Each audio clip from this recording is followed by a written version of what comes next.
شروع اللہ کے نام سے جو بڑا مہربان نہایت رحم والا ہے۔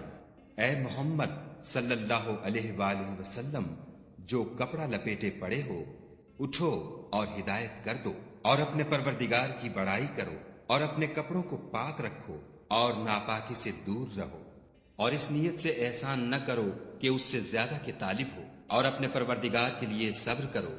جب سور پھونکا جائے گا وہ دن مشکل کا دن ہوگا، یعنی کافروں پر آسان نہ ہوگا۔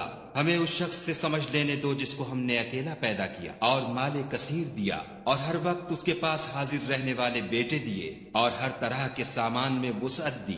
ابھی خواہش رکھتا ہے کہ اور زیادہ دیں، ایسا ہرگز نہیں ہوگا۔ یہ ہماری آیتوں کا دشمن رہا ہے، ہم اسے صعود پر چڑھائیں گے۔ اس نے فکر کیا اور تجویز کی، یہ مارا جائے، اس نے کیسی تجویز کی، پھر یہ مارا جائے، اس نے کیسی تجویز کی، پھر تأمل کیا، پھر تیوری چڑھائی اور منہ بگاڑ لیا، پھر پشت پھیر کر چلا اور قبول حق سے غرور کیا، پھر کہنے لگا یہ تو جادو ہے جو اگلوں سے متصل ہوتا آیا ہے، پھر بولا یہ خدا کا کلام نہیں بلکہ بشر کا کلام ہے، ہم ان قریب اس کو سقر میں داخل کریں گے۔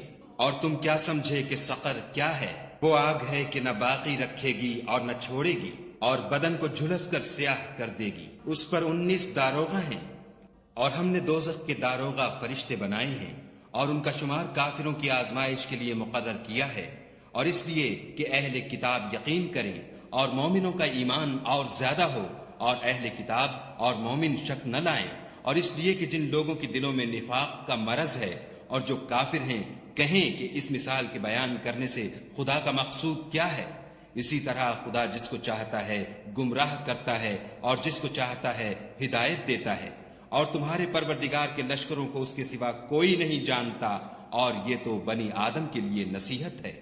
ہاں ہمیں چاند کی قسم، اور رات کی جب پیٹھ پھیرنے لگے، اور صبح کی جب روشن ہو، کہ وہ آگ ایک بہت بڑی آفت ہے، اور بنی آدم کے لیے موجب خوف، جو تم میں سے آگے بڑھنا چاہے یا پیچھے رہنا چاہے۔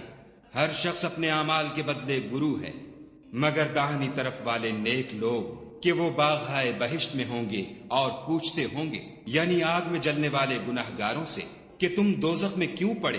وہ جواب دیں گے کہ ہم نماز نہیں پڑھتے تھے اور نہ فقیروں کو کھانا کھلاتے تھے، اور اہل باطل کے ساتھ مل کر حق سے انکار کرتے تھے، اور روز جزا کو جھٹلاتے تھے، یہاں تک کہ ہمیں موت آ گئی۔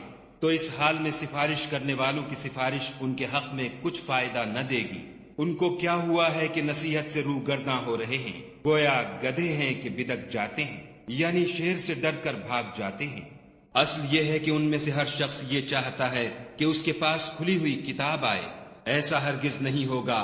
حقیقت یہ ہے کہ ان کو آخرت کا خوف ہی نہیں، کچھ شک نہیں کہ یہ نصیحت ہے۔